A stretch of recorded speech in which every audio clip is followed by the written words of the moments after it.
Hallo graad 10, hierdie is jou hersiening van hoofstuk 1, dag 3, werkskaart 3, en dit gaan oor faktorisering. Ok, so nommer 1, jy moes nou eers die notas deurgegaan het van dag 3, en dan op bladsy 5 is werkskaart 3. Nommer 1 is 3x² minus 27.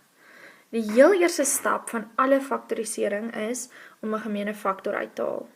Die gemeene faktor daar is 3. Dan bly daar oor x² minus 9. Onthou asseblief, as ons 'n gemeene faktor uithaal, dan deel ons elke liewe term met daardie faktor. So ons deel die eerste term met 3, dan kry ons 1x² en die tweede term 27 gedeel deur 3 is 9.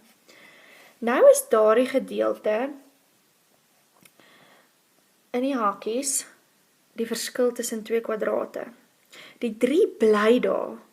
Ons laat hom nie uit nie, hy bly net daar en daai hakkie word weer opgedeel in verskil tussen twee kwadrate, hakkie x minus 3, x plus 3. En dis dit. Daar is die 2 punte wat jy daarvoor kry. Dan nommer 2, x plus y² minus 1. Daai gedeelte wat in die hakkie is 1 term, en dan is die minus 1 nog 'n term. Hierdie is die verskil tussen twee kwadrate. So ek gaan blokhakkies maak, 1 met 'n minus in, en 1 met 'n plus in. Dan vat ek die eerste term, se vierkantswortel, wat x plus y is, en 1 se vierkantswortel, wat 1 is. So dis x plus y minus 1, x plus y plus 1. Dan wil ek die klein hakkies binne-in weg hê, so ek vereenvoudig, gaan sê ek x plus y minus 1 en x plus y plus 1. Dis die 2 punte wat jy daarvoor kry. Dan nommer 3 is a tot die mag 3b minus ab tot die mag 3. Die eerste stap in faktorisering is altyd om te kyk of ek 'n gemeene faktor uit kan haal. Die gemeene faktor is ab. Hoe weet ek wat om uit te haal? Dit is altyd die laagste mag van elke letter, of veranderlike. So, dit gaan wees, die laagste mag van A's wat daar is net 'n A tot die mag 1, en die laagste mag van B's is B tot die mag 1. So, AB is wat ek gaan uithaal. Dan deel ek elke term nou met AB. As ek die eerste term met AB deel, kry ek A tot die mag 2, minus B tot die mag 2.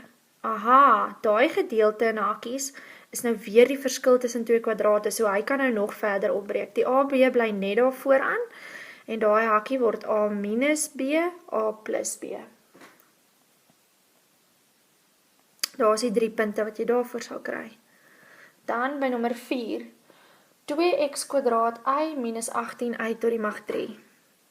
Die eerste stap van faktorisering is altyd om 'n gemeene faktor uit te haal, so ek haal uit 2y, dan bly daar oor x² minus 9y². Daai hakkie is weer eens 'n verskil tussen twee kwadrate. Die 2y bly net daar, en dan word dit hakkie x minus 3y, x plus 3y. Daarso is die punte wat jy daarvoor kry. Dan by nommer 5. 24a tot die mag 3b² minus 12a² b tot die mag 3 plus 4ab². Hierso kan ek uithaal 'n 4ab².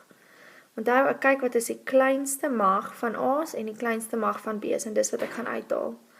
So dit is 6a² minus 3ab plus 1 wat gaan oorbly, en dit is die 3 punte wat jy daar gaan verdien. Ek kan hom nie verder faktoriseer nie. Dan by nommer 6, 4a tot die mag 6 plus 100. Haal 'n gemeene faktor uit van 4, dan bly daar oor a tot die mag 6 plus 25. Dis die 2 punte wat jy daarvoor kry. Dis dan dit vir dag 3. Onthou asseblief, jou onderwyser se e-posadres is op die website as jy nodig het om 'n vraag te vra.